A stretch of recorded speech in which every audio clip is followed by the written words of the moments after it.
ওই বাবাই বুঝতে পারে যে সন্তান হারিয়েছে।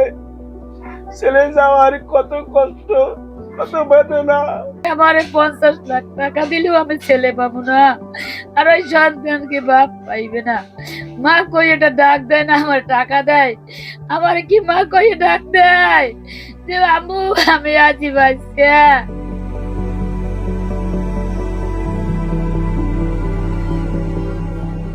আমারে 50 লাখ টাকা দিলেও আমি আর আমার ছেলেকে পাবো না।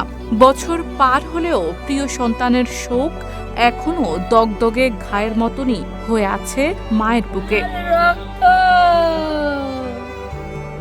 কি দোষেতে গুলি রে দে। এতিম নাতিরা কয় চাচ্চুরা ঢাকা থেকে আসে, আব্বু কেন আসে না? তাদের বাবার আদর কে দেবে? আমি রাস্তায় রাস্তায় ঘুরি, কিন্তু ছেলেকে আর খুঁজে পাই না। এমন আহাজারিতেই বুক ভাসান শহীদ মোহাম্মদ মিজানুর রহমানের মা মোসাম্মত শাহিনুর বেগম। দাদাই রিক্সা চালাইয়া এগো খাওন পরন চালায়, কিন্তু এরা যে বাপ কইতো যে আব্বা কই ডাক দিত, এই আব্বাই কই ডাক কাকে দিবে, কে শুনবে? আজকে চাচুরা আইছে, চাচি কোথায় গলা ধরে কান্দে, আমার বাবাই কোথায়? আমার সন্তান যে আমাকে আদর করেছে, এই আদর কে করবে? কোন সরকারি আদর করবে না। আমি চাই যে আমার এই ভাই বোন নিয়ে, আমার পুত্র বউ নিয়ে আমি যেন সুখে কাটাইতে পারি, আর আমার ছেলের জন্য যেন আমি দোয়া করতে পারি। 9 বছর বয়সী মেয়ে সামিয়া আক্তার পিঙ্কি আর 5 বছর বয়সী ছেলে সাজিদুল ইসলাম এখনো ভুলতে পারেননি বাবার স্মৃতি। মাঝে মধ্যেই ছবি দেখিয়ে নাতিদের সান্ত্বনা দেন মিজানুরের বাবা।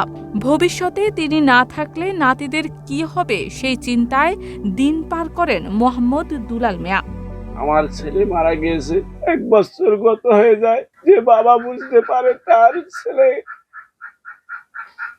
সামনে থেকে চলে যায়, বাবার কাঁধে ছেলের লাশ বুঝতে পারে, ওই বাবাই বুঝতে পারে যে সন্তান হারিয়েছে। ছেলে যাওয়ার কত কষ্ট, কত বেদনা। তুই বাপ একই সাথে কাজ করি, আজ আমি আছি, আমার ছেলে নাই। আমার ছেলে বারবার আমাকে ফোন দিত, যা বলতে পারেনি, ফোন দিত, আব্বু আপনার কাজ করতে হইবে না, আমি কাজ করবো, আপনি বাসায় চলে যান।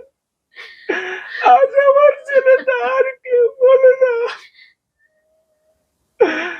আজ আমার আর কেউ ডাক দেয় না।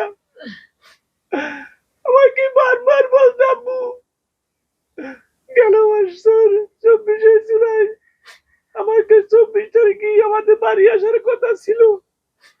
সেই 24 তারিখের আগে সে 20 তারিখ মারা যান। 21 তারিখে যে বাড়ি আসি, শুধু জীবিত নয়, তবে লাশ নিয়ে তারপর তার বাড়ি আসি।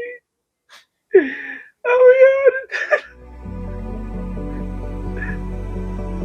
স্বামী হারানোর বেদনা নিয়ে ছেলেমেয়ের ভবিষ্যৎ গড়তে চিন্তিত মিজানুরের স্ত্রী জাকিয়া আক্তার শিরিন।